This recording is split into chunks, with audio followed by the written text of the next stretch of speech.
चलिए हम लोग आज जो है ना धातु और अधातु के बारे में पढ़ेंगे।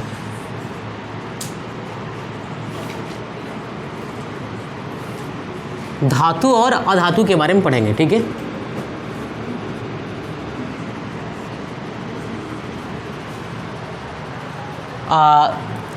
धातु क्या होता है, इसका बहुत सारा विशेषता है। और जैसे कि धातु का पहचान करने के लिए इसके विशेषताओं को देखेंगे कि धातु में कौन कौन सी विशेषताएं होती है। जैसे पहला विशेषता क्या है कि धातु में चमक होता है ना। Yes sir. धातु में एक चमक होता है,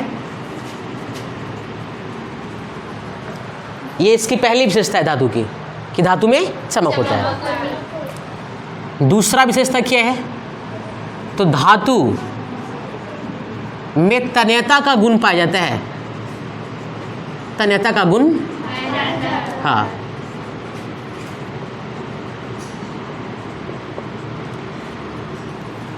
धातु में तन्यता का गुण पाया जाता है। अब देखना ये है कि तन्यता होता क्या है।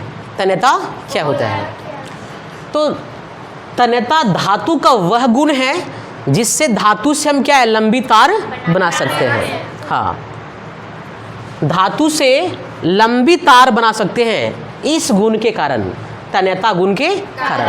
हाँ, तो तन्यता क्या है, धातु का वह गुण है जिसके कारण हम धातु को लंबी तारों में बदल सकते हैं, धातु से लंबी तार बना सकते हैं, इसी गुण को बोलते हैं तन्यता, ठीक है। तो धातु में तन्यता का गुण होता है, धातु में चमक होता है। ये हम लोग दो विशेषता धातु का देख चुके हैं, ठीक है। अब तीसरी विशेषता देखते हैं। धातु अघात वर्ध होती है।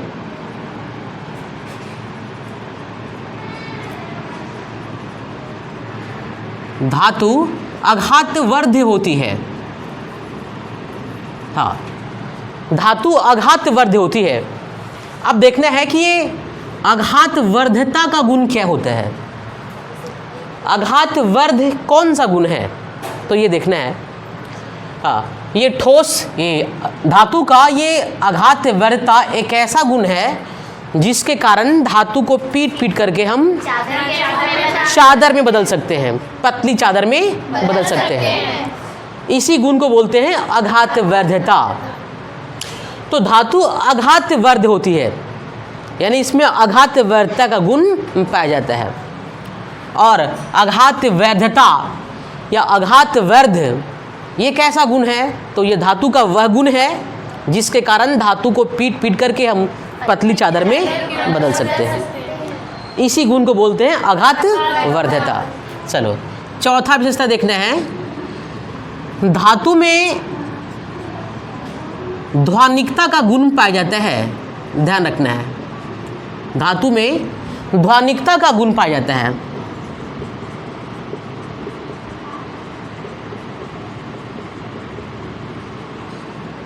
धातु में ध्वनिकता का गुण पाया जाता है। ध्वनिकता, अब देखना है कि ये ध्वनिकता कौन सा गुण है। तो धातु में ध्वनिकता का गुण वह गुण है जिसके कारण धातु को जो हम पीटते हैं तो उससे सुनहरा आवाज निकलता है। इसी गुण को बोलते हैं ध्वनिकता का गुण। हाँ, ध्वनिकता धातु का वह गुण है जिसके कारण धातु को पीटने पर धातु से क्या है, सुनहरा आवाज निकलती है। इसी गुण को बोलते हैं ध्वनिकता। तो ये धातु का 4 विशेषता हम लोग देख चुके हैं, ठीक है। चलिए पांचवा विशेषता देखते हैं। धातु जो होता है वो रूम टेम्परेचर पर, कक्ष के तापमान पर, कक्ष तापमान रूम टेम्परेचर पर ठोस अवस्था में होता है। धातु रूम टेम्परेचर पर, रूम टेम्परेचर मतलब अभी का जो तापमान है रूम का 25 डिग्री सेल्सियस सामान्यतः माना जाता है। 25 डिग्री सेल्सियस ये रूम टेम्परेचर है, ठीक है। कक्ष का तापमान सामान्य रूप में हम 25 डिग्री सेल्सियस मान के चलते हैं, ठीक है। तो जितना भी धातु है वो रूम टेम्परेचर पर, कक्षीय तापमान पर ठोस अवस्था में होती है। तो ये हो गया इसका 5वां गुण कि धातु कक्षीय तापमान पर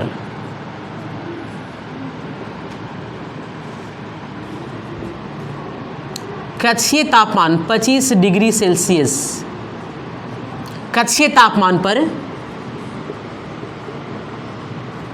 ठोस अवस्था में होती है।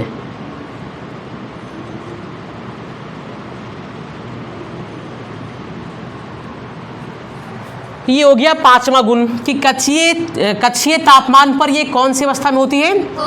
ठोस अवस्था में होती है, कक्षीय तापमान पर। ठीक है, ठोस अवस्था में होती है, 25 डिग्री सेल्सियस पर ठोस अवस्था में होती है। ठीक है, ये हम देख चुके हैं धातु का 5 गुण। अब ये छठा गुण के बारे में देखते हैं कि धातु में और कौन सा गुण होता है। तो धातु जो भी है, प्रायः सभी धातु विद्युत और ऊष्मा का सुचालक होता है। हाँ, प्रायः सभी धातु विद्युत और ऊष्मा का क्या है? सुचालक है। हाँ, सभी धातु से ऊष्मा भी पास करता है और विद्युत भी पास करता है। हाँ, प्रायः सभी धातु से। ठीक है, तो ये छठा गुण हम लिख सकते हैं, छठा विशेषता। ठीक है, तो छठा विशेषता क्या है? धातु से, यानी कि धातु विद्युत और ऊष्मा का, हाँ, विद्युत और ऊष्मा का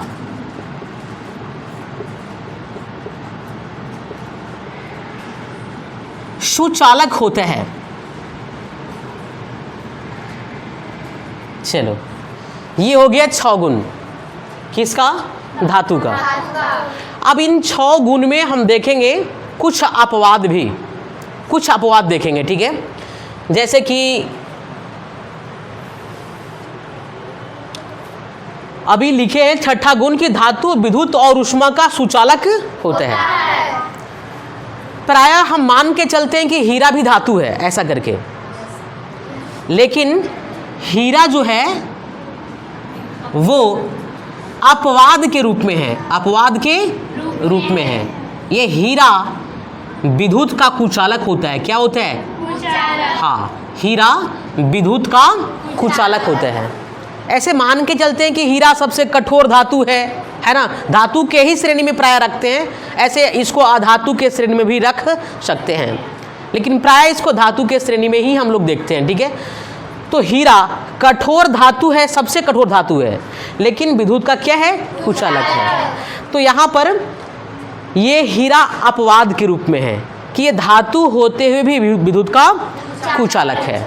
ठीक है, इसी प्रकार से चलो अब देखना है अधातु का कौन कौन से गुणधर्म होते हैं, अधातु की कौन कौन सी विशेषताएं होती है। तो ध्यान रखना है कि ये 6 जो विशेषता लिखे हैं हम लोग, 6 विशेषता, ये 6 विशेषता अधातु में नहीं पाया जाता है। ये सारी 6 जो विशेषताएं हम लिखे हैं, ये सारी 6 विशेषताएं अधातु में नहीं पाया जाता। हाँ, इसमें नहीं पाया जाता है, इसमें नहीं पाया। हाँ, ये सारी 6 जो विशेषताएं हैं इसमें नहीं पाया जाता है। ठीक है, नहीं पाया जाता है, समझ गए?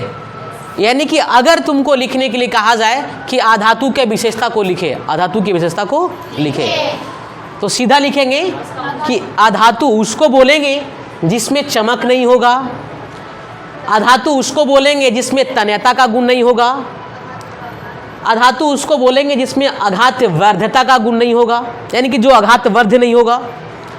अधातु उसको बोलेंगे जिसमें ध्वनिकता का गुण नहीं होगा, यानी कि पिटने पर सुनहरा आवाज नहीं निकलेगा। और जो अधातु होते हैं वो कक्षीय तापमान पर ठोस अवस्था में नहीं होते हैं। हाँ, अधातु कक्षीय तापमान पर ठोस अवस्था में नहीं हो सकता है। ये कह सकते हैं कि ठोस अवस्था में भी हो सकता है, गैस में भी हो सकता है और द्रव में भी हो सकता है। हाँ, हम केवल ये नहीं कह सकते कि ये कक्षीय तापमान पर, यानी कि अधातु कक्षीय तापमान पर ठोस अवस्था में होता है, ऐसा नहीं कह सकते। क्योंकि अधातु जो होता है वो कक्षीय तापमान पर तीनों अवस्थाओं में पाई जा सकती है, ठोस में भी, द्रव में भी और गैस में भी। ठीक है, तो अधातु कक्षीय तापमान पर ठोस अवस्था में नहीं होती है।